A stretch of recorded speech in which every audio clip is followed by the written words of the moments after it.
imunológico, né, de diversas doenças, tanto em plantas como em animais. Aí nós temos aqui o exemplo de algumas, né, de centenas de viroses humanas, né. O quadro a seguir mostra algumas viroses humanas, né, acometidas, ocasionadas por vírus. Aí nós temos aqui, por exemplo, nós temos AIDS, gripe, poliomielite, catapora, também chamado de varicela, hepatite, né? Hepatite infecciosa. Por quê, professor? Porque existe hepatite que é provocada por uma inflamação no fígado e não necessariamente que seja uma virose. Então, existe hepatite viral e a hepatite provocada por outras ações, né? Ações químicas, como, por exemplo, cirrose hepática, que pode se transformar em hepatite. Professor, Oi. Oi, pode... a catapora, ela ou ela só surge, só nasce? Não entendi, cara. A catapora. A catapora, se a gente pode, tipo, pegar ela é transmissível, como é que pega? Sim, sim, sim. Ó, a catapora, por exemplo, vou já falar dela para vocês. A catapora, ela, assim como a maioria, né, como todas as viroses, né, a maioria das viroses, elas são contagiosas, são infecções, né, e são contagiosas. Algumas precisam de vetores, que são aquelas transmitidas por insetos, né? Porque, por exemplo, nós temos a dengue, a febre amarela, né? Nós temos, por exemplo, a malária, que não são contagiosas, por exemplo, pelo contato, né? Mas são infecções provocadas por vírus, mas que são transmitidas por alguns vetores. Geralmente os vetores são insetos, né? Já a catapora, ela é uma doença contagiosa, ou seja, a pessoa com catapora, ela pode contaminar a outra. O que vai diferenciar? Que a catapora, dependendo da imunidade da pessoa, ela vai ter a questão, por exemplo, da quantidade de transmissão, que é a transmissibilidade. Então, a catapora, ela é contagiosa, porque ela não precisa, por exemplo, ela não precisa do inseto para ser transmitido, basta o contato com a pele, com a saliva, né, com a gotícula de saliva. Então, a catapora, assim como a catapora, o sarampo, né, a rubéola, a varíola, são doenças contagiosas. A questão é, professor, e por que que não existe uma transmissão em grande escala da catapora? Porque, graças a Deus, existe um sistema de imunização, né, já frequente há mais de décadas. E aí, de certa forma, a catapora ela é uma virose controlada. Deixou de existir? Não, certo? Acontece que ainda existe criança que não tomou, ainda não fez Professor, conta da sua imunidade. Oi, diga. a gente só pega ela uma vez, A gente só pode pegar a catapora uma vez. Pronto. Antigamente, até o ano de 2018, dizia-se que algumas viroses a gente só pegaria uma vez. Vocês ouviram falar que o sarampo está voltando, né? Então, por exemplo, a catapora, o sarampo, a rubéola, era considerado como viroses controladas, né, e erradicadas. Só que é, esses vírus sofreram mutações, então as vacinas estão vindo aí para reforçar essa imunidade. Mas geralmente a regra anterior até 2018 é que catapora, o sarampo, a rubéola, uma vez a pessoa pega, ela já se torna imune, né? Ela já se torna imune. O que que vai diferenciar, filho? Vai diferenciar do organismo. Dificilmente existe uma reinfecção, né, de catapora, mas por conta do retorno do sarampo, que era uma doença, era uma virose também dita erradicada, e ninguém pegava mais, hoje a gente não pode afirmar, né, que ainda continua. Eu te digo que todos os artigos, o texto que fala sobre a catapora até hoje, que ela ainda é uma doença onde a pessoa pega uma vez, né, ela se torna imune a ela. Então, por isso que diz, pegou uma vez, tudo bem, mas existe, por exemplo, pessoas que nunca pegaram a doença, mas se tornaram imunes, porque pela ação das vacinas. Então, existem muitas viroses hoje que elas estão controladas pela questão do sistema vacinal, né? Pelo sistema de vacinação. E existem outras que estão voltando por conta da própria mutação viral e da exposição do ser humano a esses vírus. Então, por exemplo, o que justifica hoje o sarampo voltar é o que? A queda na questão dos índices de vacina, ou seja, as pessoas não estão procurando as vacinas como antigamente, né, que era até uma tradição, era um costume, as pessoas, infelizmente, eu não sei porquê, as pessoas estão procurando menos vacina, estão procurando agora, por conta do coronavírus, né?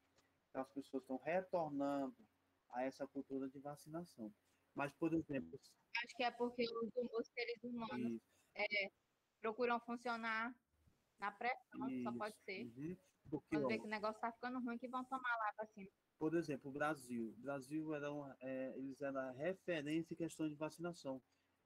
Bastante tempo, nossa geração agora, né, que nós somos novos. Então, por nossa geração nunca tinha ouvido falar na questão de pessoas morrendo por sarampo. E desde 2018 para cá existe essa endemia, né?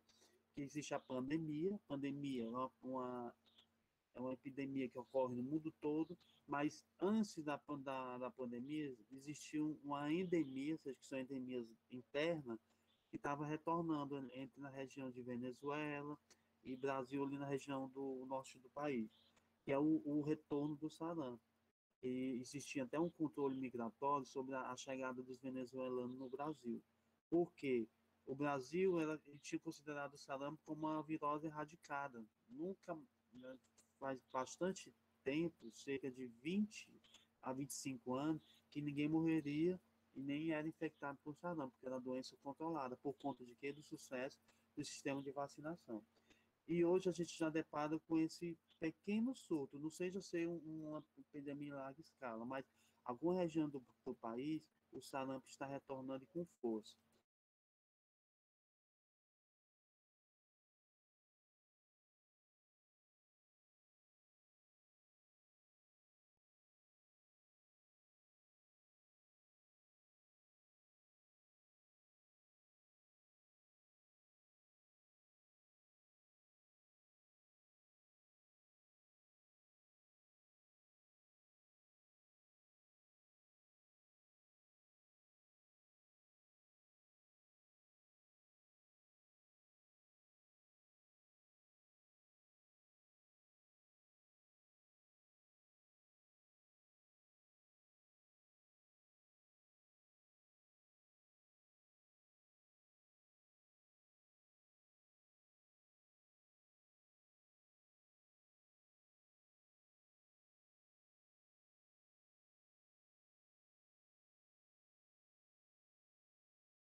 E na transmissão, um dos principais de algumas viroses são os insetos, né? O Aedes aegypti, né? Que é um mosquito da dengue, chamar, né? É o Anopheles, né? E geralmente o mosquito da dengue, por exemplo, ele transmite também outras infecções, né? Outras viroses. Exemplo, a zika, né? Nós temos também a febre amarela, pode ser transmitida também pelo Aedes aegypti, ou seja, é, o vírus, né, é encontrado no ambiente por esses insetos e são levados para corrente sanguínea nos seres humanos. Né? Então, a transmissão de virose nos seres humanos é diversificada. Tem agente vetor, né, que é o caso da dengue e febre amarela. Outros, como a AIDS, herpes genital, podem ser transmitidos por relações sexuais. Né? E aí nós temos também as transfusões sanguíneas, né, que a gente chama também de transmissão vertical, que são utilizados, né, que são meios de transmissão das viroses, né? Aí aqui nós vamos ter, ele vai trazer o resumo das principais viroses, né, humanas. Nós temos aqui a AIDS, né, que a sigla quer dizer adquire imunodeficiência síndrome, que é a síndrome da imunodeficiência adquirida. Né? Essa doença, essa virose é caracterizada justamente pelo quê? É uma doença provocada por vírus, o vírus HIV1, HIV2, e nesse vírus ele vai atacar o sistema imunológico do vírus, né? Então ele vai atacar o sistema imunológico, deixando o organismo exposto a qualquer infecção. E aí já ouviu falar, muitas pessoas que morrem, né? Morrem em decorrência dessa síndrome, né? Da deficiência. Então, por exemplo, ninguém vai morrer dessa síndrome, mas sim das doenças oportunistas, né? Que se aproveita do sistema imunológico que está em defesa. E aí, geralmente, as pessoas morrem de uma gripe, uma pneumonia, né? Uma tuberculose, né? Uma simples infecção que provoca, né, a morte do indivíduo, porque justamente esse vírus vai atacar o sistema imunológico. Isso causa a perda da imunidade, responsável pela defesa do organismo contra as infecciosas. Assim, o paciente com o sistema imunológico debilitado fica exposto às chamadas infecções oportunistas, provocadas por bactérias, fungos, protozoários e certos vírus, né? É bom lembrar que, além do HIV1, o principal vírus responsável, existe também a variedade mais rara da HIV2.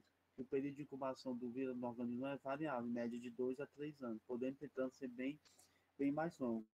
Existe a questão de um período de incubação, gente, de 2, né, de 2 a 8, 10 anos, dependendo do organismo, né?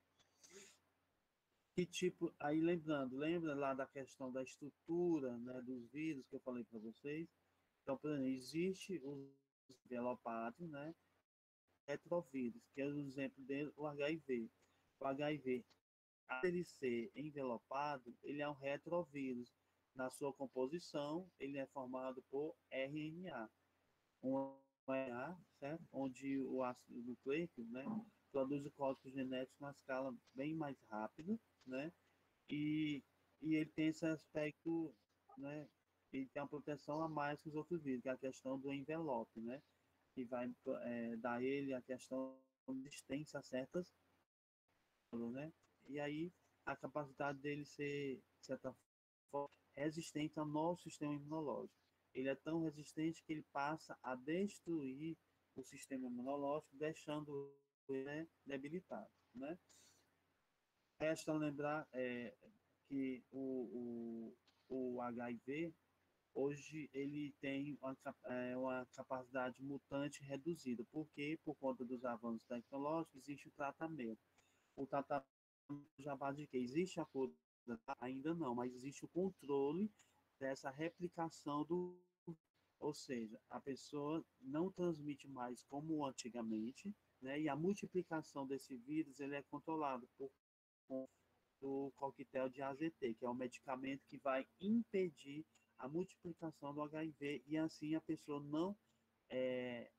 não manifesta a síndrome da imunodeficiência adquirida, ou seja, não manifesta a doença AIDS. A pessoa é do vírus e o vírus esteja lá controlado. Uma atenção aqui que a pessoa, né, que tem gente que confunde, né? Se o vírus está controlado, não existe transmissão. Não existe. Agora, a pessoa em tratamento, ela não transmite mais, né? Mas isso com acompanhamento periódico, né? Que estudando essa carga viral do organismo. Não é que ela não mata, não mata, né? Dependendo do organismo do viral, né? Esse paciente, certo? Porque existe a falsa impressão que as pessoas não morrem mais de AIDS, não morrem como antigamente, mas existe o controle dessa carga viral da transmissibilidade.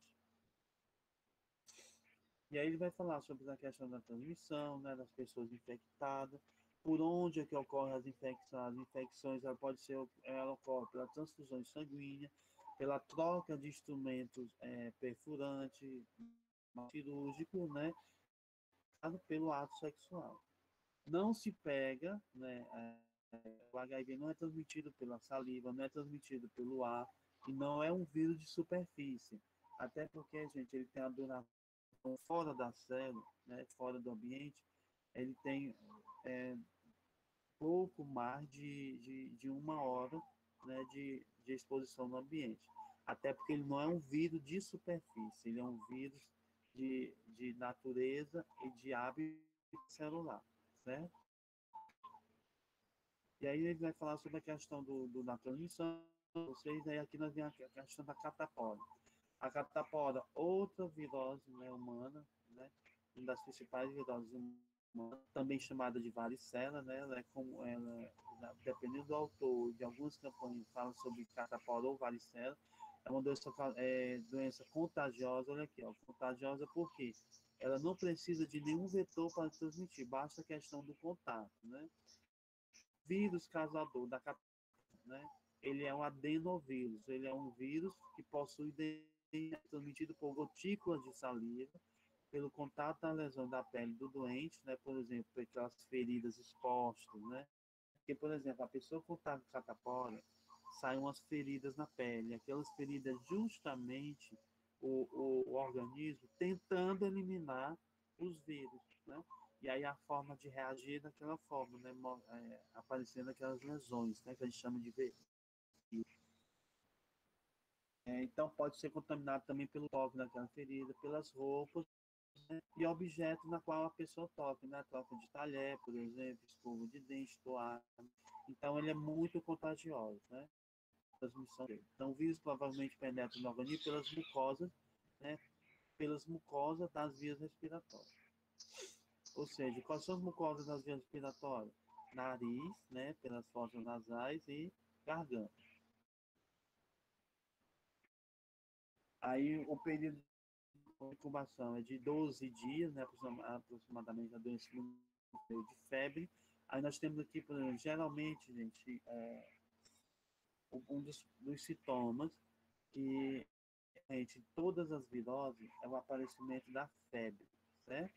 A febre ela significa alguma coisa que alterou o seu metabolismo, né, naquele momento. Então, a febre é um dos principais sinais, né, de uma virose, né, de uma contaminação por virose.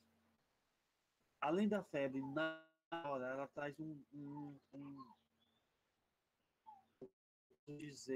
enfraquecimento corporal, né, que a pessoa chega a nem querer se levantar, o que a gente chama de prostração, né? Prostração é a pessoa que fica prostrada, né, deitada, né, a preguiça exagerada, né? Gente que vive de preguiça, mas essa aqui da catapora não existe, é demais. Dores, né, de cabeça, né, por vários dias, né? E a questão da febre, febre de 37,9 graus, altíssimo, né? De 2 ou mais 3 surgem pequenas manchas vermelhas na pele que se transformam em bolhas que contêm um líquido claro. Essas erupções se espalham pelo corpo, que é o que eu falei, né? Essas erupções, né? Essas lesões é justamente o organismo tentando eliminar o vírus, né? Então, o líquido torna-se ao longo do tempo amarelado, que é o que a gente chama de pus, né? E forma aquela crosta escura, a gente chama de fezes. Então, que a catapora, ela realmente a gente podia dizer que é uma doença controlada, mas infelizmente, por exemplo, na região norte do país, ela está voltando, né? Não como o sarampo, né? Mas ela, infelizmente, ainda tem muita gente sendo infectada pela catapora. Aqui no Nordeste, graças a Deus, o sistema de vacinação diminuiu, mas existe, né? E aí, como a nossa colega perguntou, professor, a catapora, né? A pessoa ela pega uma vez, ela pode pegar outra vez, depende do organismo, a gente ainda é imune à catapora, né?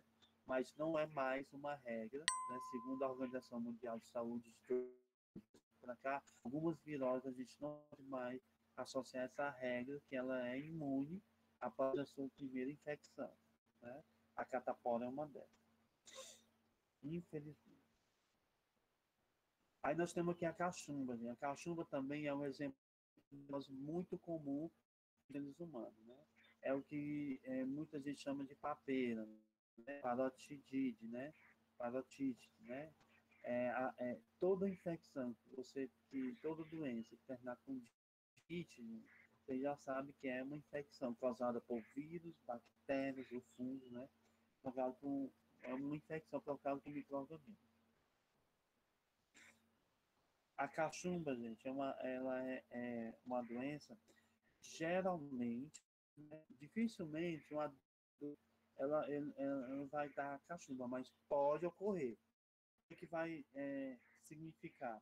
Que o sistema imunológico daquele adulto está comprometido, mas geralmente a idade, a faixa etária que adquirir a virose de cachumba é de 5 a 15 anos, certo? É uma doença contagiosa e aguda, né?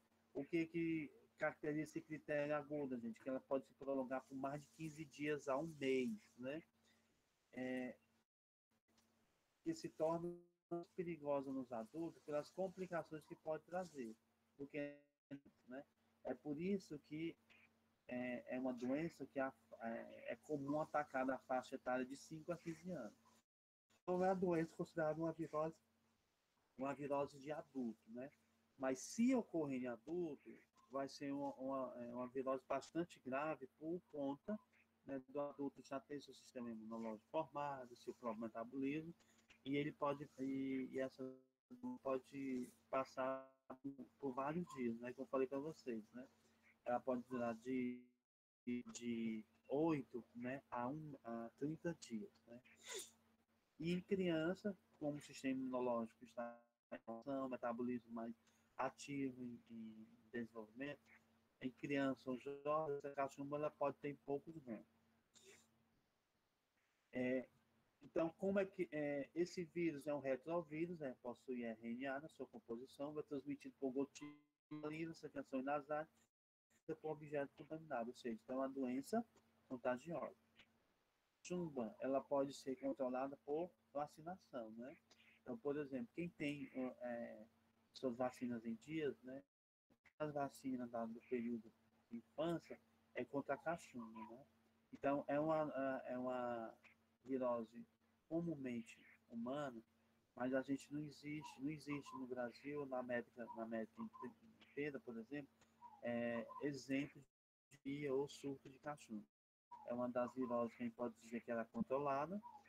Ela não é, ela é, de certa forma, controlada por vacina. Ela é um dos exemplos, né, que a gente poderia dizer que pegando não pega mais, porque você se torna imune a ela, autoimune, mas ela pode trazer certo dano para a saúde. Principalmente, gente, ela pode atingir os hormônios, provocando, se não tratada, provocando a infertilidade.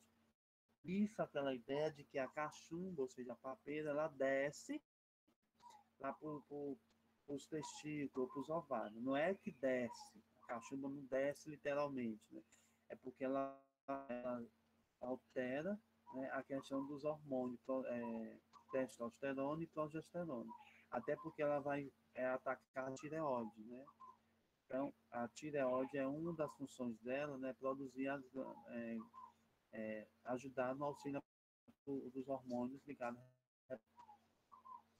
Então, a penetração do vírus no organismo ocorre pela respiratória e pela mucosa da boca, né? E, e atacando aí a tireoide na região. Daí o nome de papeira, né? Papudo, né? Porque é a infecção que provoca esse inchaço na região do pescoço, certo?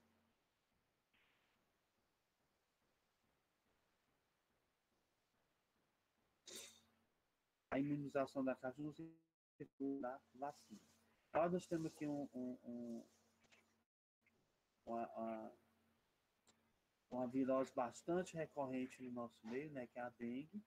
É uma doença também provocada retrovírus aqui, ó. Retrovírus é um vírus na sua composição, né, apresenta o RNA, E aí é provocado, né? É uma doença infecciosa aguda, ela é infecciosa aguda, não é contagiosa, ou seja, se pega dengue por contato, ela não é contagiosa, e sim ela é adquirida.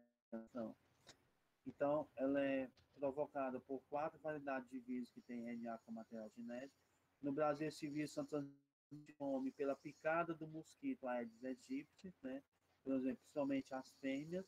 Por que as fêmeas, professor? Porque o Aedes aegypti, a espécie desse mosquito, Aedes aegypti, somente as fêmeas se alimentam de sangue. Somente as fêmeas precisam do, né, como nutrientes e fertilizantes larvas, né? Então, por isso que as fêmeas transmitem a Aedes aegypti. Não é porque os machos, né, são bonzinhos e a leca, né? Porque como elas andam, esse vírus precisa de um vetor. E o vetor mais propício, né, para transmitir isso é o Aedes aegypti, porque as fêmeas precisam ingerir sangue, né? O diferente tipo de vírus pode causar duas formas distintas da doença. Então, tem a doença, a dengue clássica, que é a doença do próprio sistema, os sintomas, desculpa, de febre, dores musculares, que é por isso que a quebra óssea, que dá bastante dores no corpo. E nós temos outra dengue, que além da febre e dores musculares, ela também provoca o rompimento das plaquetas, e aí ocasionando as hemorragias. Então, professor, a dengue é uma virose grave, gravíssima, dependendo do sistema imunológico, ela pode matar tanto a clássica como também a hemorrágica. Tem duas, qual é a mais grave? Claro, evidentemente que a hemorrágica, né? A questão da letalidade dela chega a ser a 20%, ou seja, 25% de letalidade é uma doença grave, né? É a infecção aguda. E podendo, sim, né, num caso mais grave, provocar a morte, tanto a clássica como também a hemorrágica. Mas, professor, qual é o tipo de morte por dengue? É a clássica hemorrágica? É hemorrágica, né? É a mais letal. Geralmente, né, o início da febre e sintomas tudo, até a questão do é normal, né? É de 4 a 5 dias. Mas, professor, eu já vi pessoas que da dengue passou por 15 dias com a dengue. Isso aí depende do organismo, certo, gente? Essa questão do alongamento dos sintomas, gravidade, vai depender muito do organismo, né? É por isso que está o quê? Em dias com hidratação, com alimentação saudável, né? Tá sempre ingerindo líquido, né? Eu sou que o meu corpo está bem hidratado, né? É só para observar pela a produção de saliva, né? As mucosas suas tem que estar sempre hidratadas, né? Onde só qual é essa região da mucosa, né? Principalmente a da boca, né? A dos lábios, questão do nariz, que está um pouco hidratado. E outro bem de observar e acompanhar e de controlar é a coloração da nossa urina. A urina, quanto mais clara ela estiver, mais significa que o corpo hidratado. Por quê? Quando a gente está com baixo teor, gente, de água no corpo, muitos líquidos tendem a sair do nosso corpo, né? E aí formando o quê? Nós estamos precisando de água. Estamos, a nossa urina está bastante escura, porque nós estamos bastante produto além do normal pela urina. Então não é para ser eliminado água também. E aí vai falar sobre a questão dos sintomas, né? Ela pode também atacar o filho. A dengue clássica e a dengue hemorrágica pode ser diagnosticada por meio de exame de sangue, né? É bem fácil. E a questão da prevenção, do tratamento é bastante líquido, antitérmico, analgésico e repouso. Aqui é que vai falar sobre a questão do né? E aqui que eu falei para vocês que ela pode desenvolver a do asma mais grave e aí a questão do Aedes aegypti, né? Então, a transmissão, né? Que para se evitar, né, a dengue, exterminar locais que utilizados pelos mosquitos. Que lugares são esses? São lugares que apresentam água, E o mosquito, tem muita gente que pensa que é água suja, e ele gosta muito, ele é interessante, limpo. O mosquito ele gosta de água limpa, e do mosquito não. Basta ter uma tampinha de refrigerante com água limpa, tá, já se reproduz, né? Lembrando que o seu mar na casa tem lá água suja. Não, ele vai também botar suas larvas, seus ovos na água suja, mas a preferência dele é água limpa. Mas onde tiver água, ele vai colocar seus ovos, né?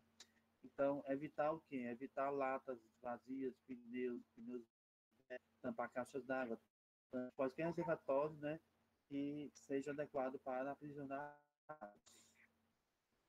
Existe a possibilidade das fêmeas Aedes aegypti grávidas infectar também, infectadas com vírus da dengue, contra os ovos, né? Então, por exemplo, é, as, os Aedes aegypti grávidas, as fêmeas desse mosquito, ela já existe a possibilidade desses ovos já convivem, né? Então, mais um motivo para a gente eliminar a água desses recipientes, né? Eliminar a água parada dos nossos lares, né? Porque existe que já trabalha com a possibilidade das fêmeas já botar os ovos contaminados, né, pelo vírus.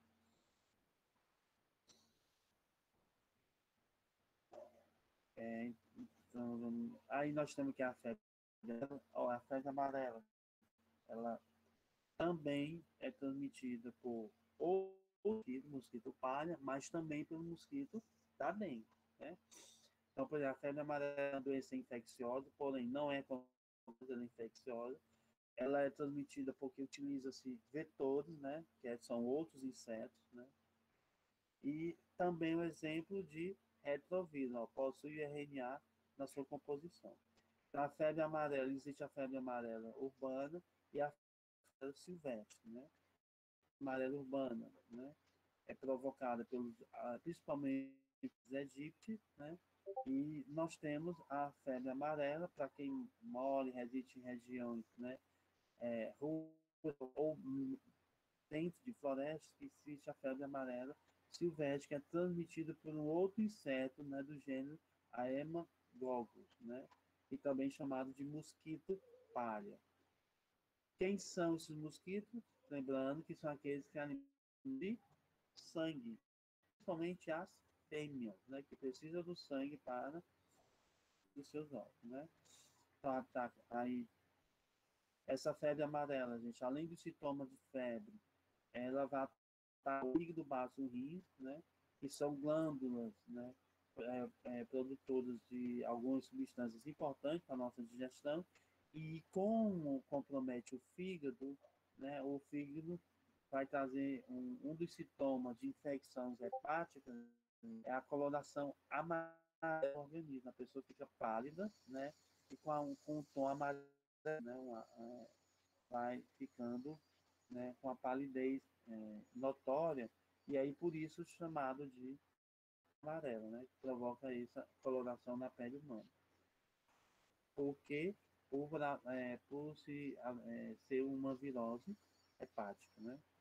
A profilaxia dele, a questão profilaxia vem de tratamento e prevenção, acabar com os mosquitos e algo que contribui para a reprodução desses mosquitos e também pela a vacinação.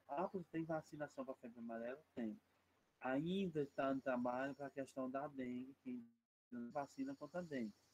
Tem contra uma virose H1N1, né? Mas pela dengue ainda não. A febre amarela já tem a vacina, né? Que inclusive ela é um dos componentes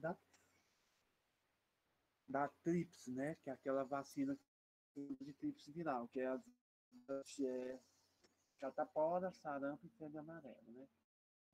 O sistema de vacinação nacional, em algumas campanhas, trabalha com as vacinas do tríplice, né? Que é uma vacina que no seu composto vai agir para 3 viroses, né, distintas. Né? Muito bom esse sistema. Inclusive, gente, o Brasil, né, entre aspas, agora com a Covid, mas o Brasil é no mundo referência em vacinação. Nós temos o Instituto Butantan, Fiocruz, que tem um grande trabalho de referência mundial na produção e no combate de doenças provocadas por microbiológicos. E aí as nossas vacinas são referências mundiais. O erro agora e a desorganização é agora por conta da pandemia no que se diz respeito à Covid-19, mas o Brasil é uma referência em sistema vacinal, né? O problema é que no momento, por conta da pandemia e desse novo contexto vacinal, que é a questão da Covid-19, a gente ainda vê que o Brasil está, com relação aos outros países, em passos bem lentos, né? Mas nós já somos referência, né, em sistema vacinal. Eu considero que ainda somos, porque existem algumas doenças que são controladas, por exemplo, a tuberculose, a cachumba, o surto no Nordeste, né, da chikungunya, e muitas crianças, né, nasceram com microcefalia por conta dessa infecção, e aí, de certa forma, pela vacina já tem um certo controle, né? Então, foi por um bom tempo, né, referência em sistema vacinal ou sistema de vacinação. E aí nós temos a gripe, gente, que é só as síndromes gripais, que a gente chama de influenza. Lembrando você que existe vacina da gripe. A gripe hoje é uma doença, né, que pode ser controlada por vacina, mas pessoa que a gente ainda existe muito ainda síndrome gripais no nosso meio, é porque, gente, existe 242 tipos de vírus da gripe, né? E aí, a cada vacina que a gente toma, a gente vai sendo imune para um determinado grupo de vírus, até fechar esse ciclo, né, vacinal. Com fé em Deus, a gente chega perto, a gente chega lá, né? E é uma doença causada por retrovírus, ou seja, um retrovírus. A gripe é uma doença que você pega no contato, né? Então, a doença não é a doença infecciosa, é contagiosa, pega no contato, principalmente pelas vias respiratórias. E aí nós temos, existe diferentes tipos de vírus da gripe. Todos têm como material o RNA, ou seja, todos os vírus da gripe catalogado e descoberto até agora, todos eles são retro e têm no seu material genético a composição do RNA. Que em muitos deles sofre com as modificações, ou que as mutações, né? É por isso que a gente tem que tomar a vacina da gripe e existe essa campanha, principalmente, né, a questão da gripe, todos os anos, que é justamente para combater, né, a diferentes tipos de vírus e é um vírus mutável. É por isso que muita gente gripa, né, 2, 3 vezes no ano, né? E às vezes a gripe vem mais forte que a outra, porque ali é fruto de mutações, né? Aí tem gente que a Jurema está gripando, gripou de novo, ela só renovou, né? Então, às vezes ali é um vírus que se modificou, ou seja, sofreu mutações, ou é uma nova gripe que o corpo não está imune ainda, né?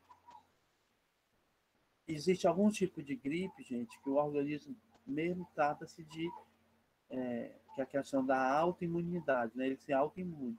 Né? A questão é que existem vários outros tipos de gripe. Então, não, imune a uma gripe, não pega outra. É só você reparar, por vezes, na sua família, alguém gripa, né? É infectado pelo vírus da gripe e não contamina os outros. Ou seja, por um motivo ou outro, alguém da casa já é autoimune àquele vírus da gripe, aí não consegue pegar. E já existe caso que uma pessoa gripa e todos os outros da casa passam a gripar, né, um ciclo, né, viral, gripal. E aí todos pegam, ou seja, porque naquele momento, tipo de vírus, ninguém tinha tido contato, né, com aquele vírus gripal, certo? Então é por isso que justifica a questão de nunca estar completamente autoimune para a gripe, porque é um vírus que se muta, ou seja, se modifica com facilidade, certo? A transmissão dele é feita por gotículas de saliva, secreções nasais, espirro, né? Então eles penetram no nosso corpo através da boca e das cavidades até porque ele é um vírus, né, que apresenta, né, essa característica justamente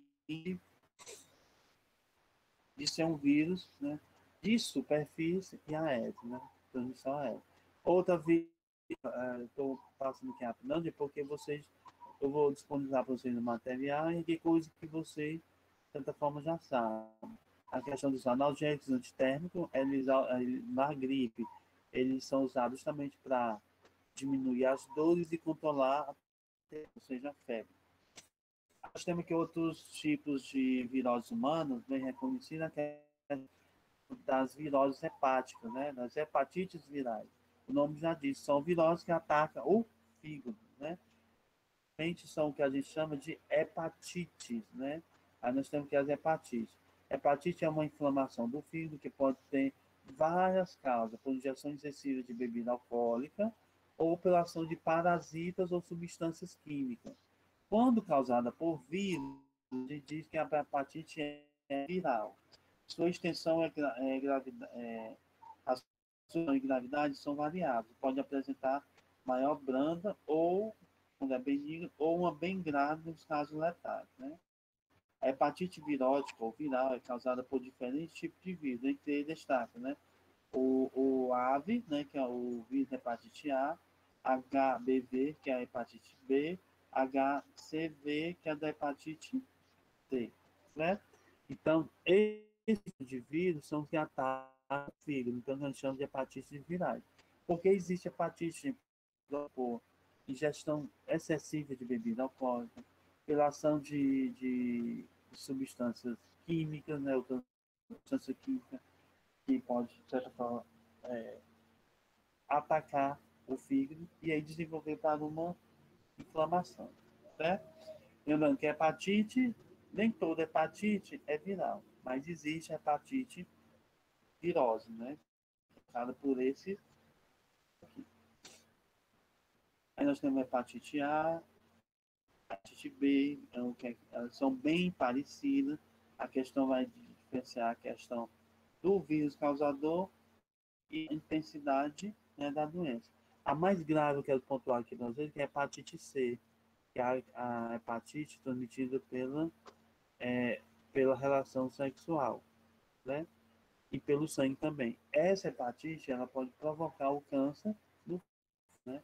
De uma forma não evoluir de uma cirrose hepática para uma, né? Então, das hepatites virais, a hepatite C é que tem um poder de letalidade maior e a mais grave, né? Lembrando que tem como prever hepatite através das vacinas, né? E da relação sexual protegida, né? Aí nós temos aqui as herpes simples, né? E a herpes vírus tipo 1. Aqui, cirrose, por doenças, por relações sexuais destrutivas, né? E são provocadas por vírus. São as herpes simples, né? Então nós temos a herpes oral, né? E a herpes vírus.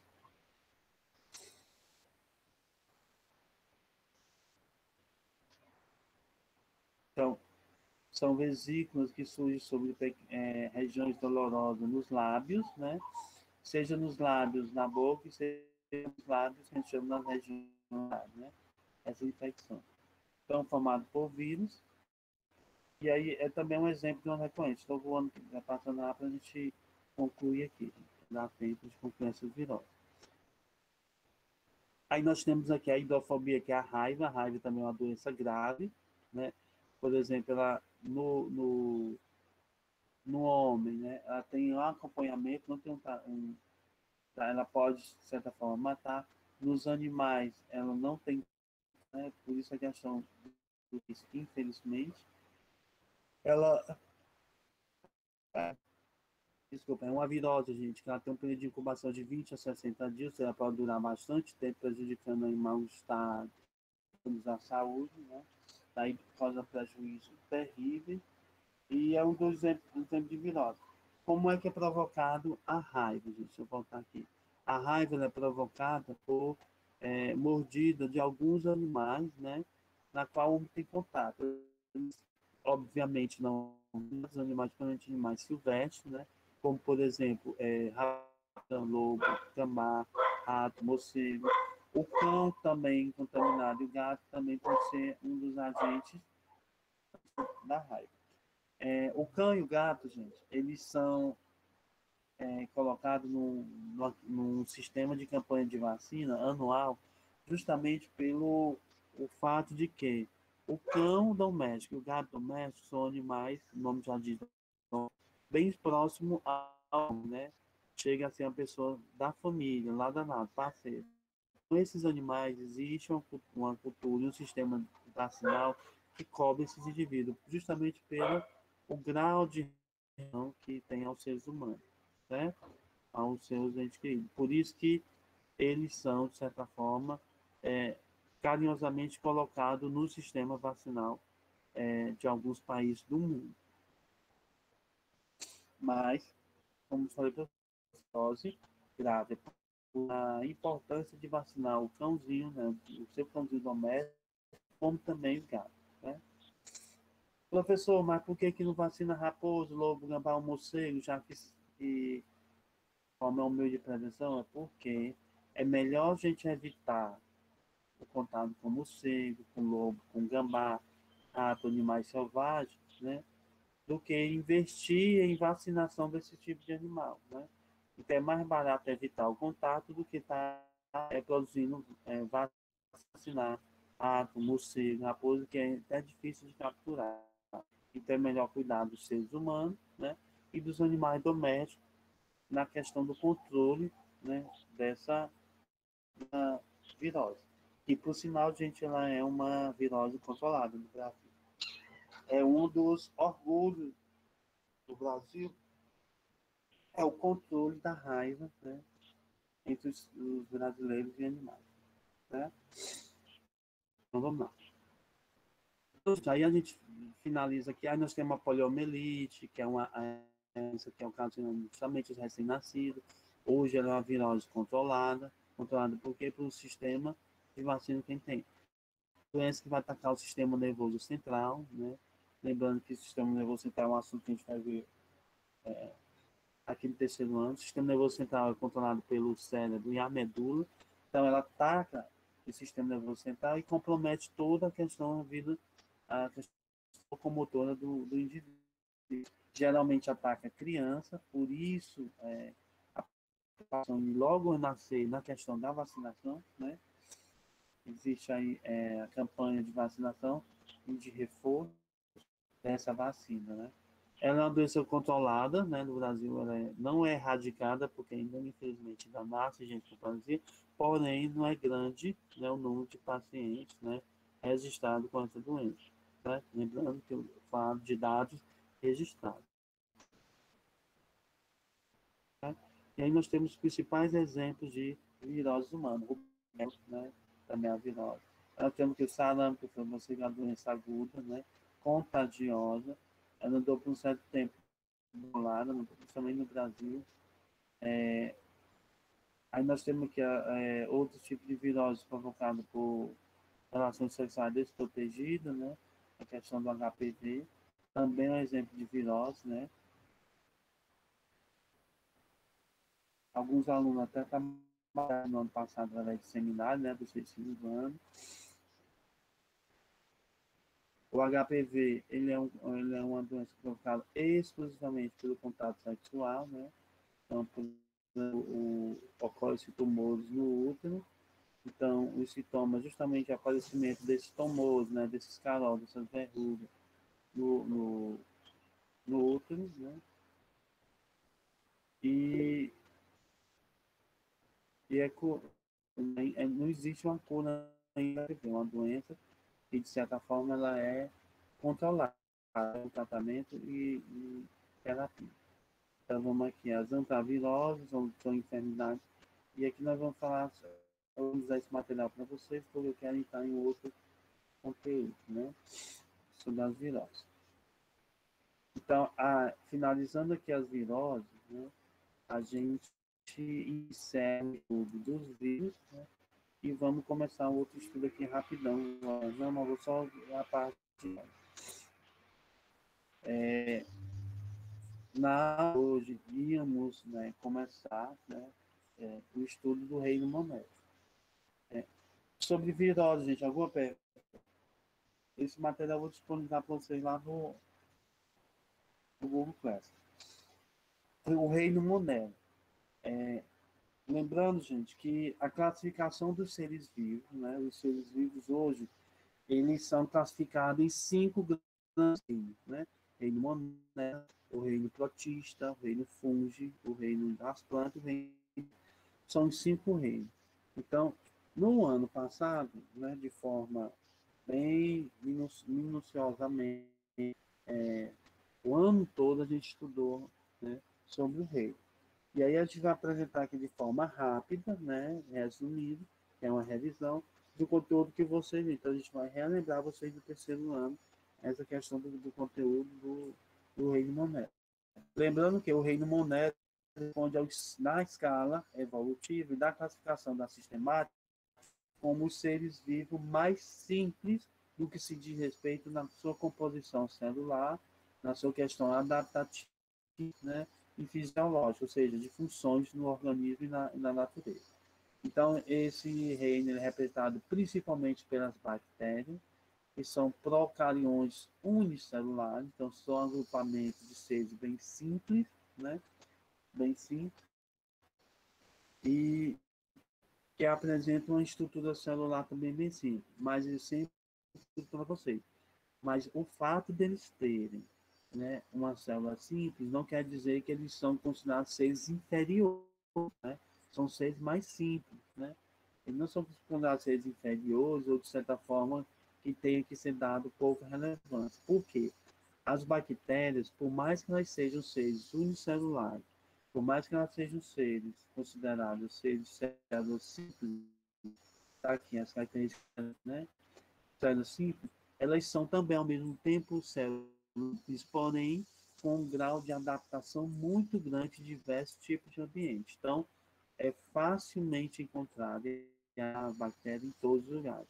Nas nossas mãos, no nosso corpo, na saliva, na boca, no estômago. Imagine isso aí no chão, né, num lago, no açude, num rio, né, numa planta. Né? Então, é um vírus, de certa forma, de superfície. Né? E aí nós temos a estrutura de bactéria, né? Ou seja, as principais características do reino procarionte são o quê? São unicelulares, formados por uma única célula, né? Uma única célula. Procariontes, né? Não possui carioteca, por ser procariontes, são células antes, né? Pro, em biologia quer dizer antes, né? Antes da carioteca. E o que é a carioteca? É aquela membrana que vai envolver material genético, material da célula, deixando o núcleo bem organizado no centro da célula. Essa membrana que organiza o núcleo dentro a gente vai chamar de carioteca. E essa característica vai dar uma função diferente aos outros animais, né? Aos outros seres vivos, né? Ou seja, vão ser chamados de procariontes. São seres porque não apresentam carioteca no seu estudo. Então, vai dar uma célula totalmente diferente dos demais.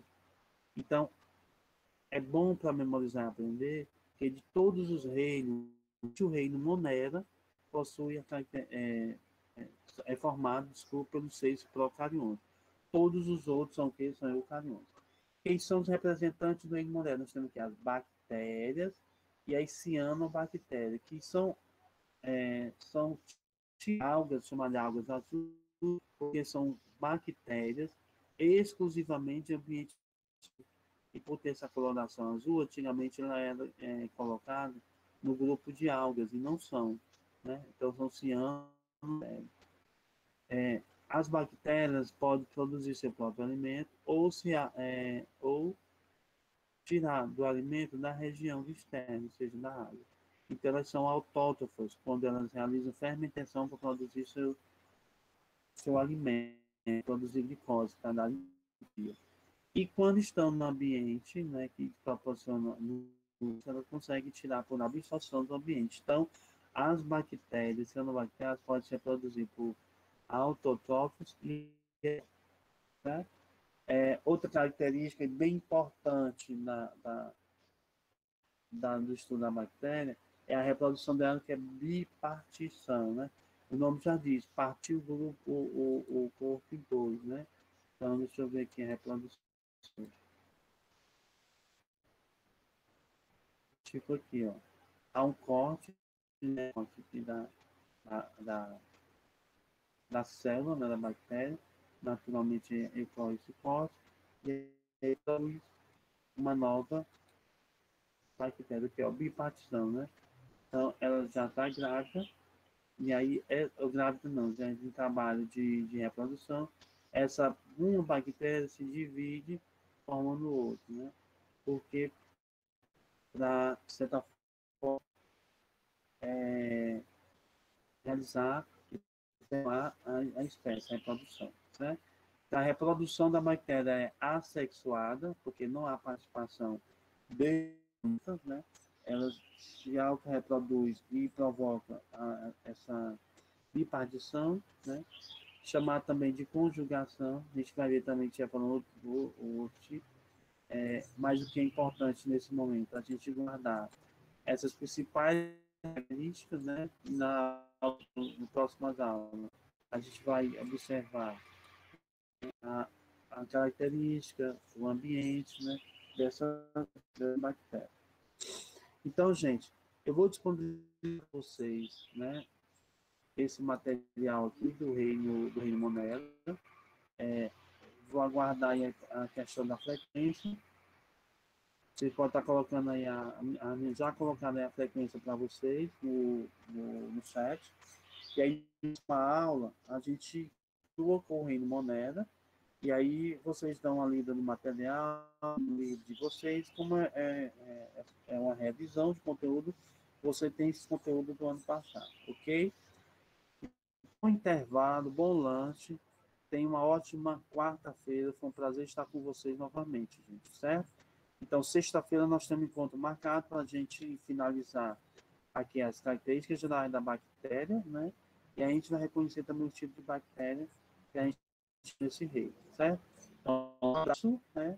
Um beijo para todos vocês, sente-se abraçada. Fui.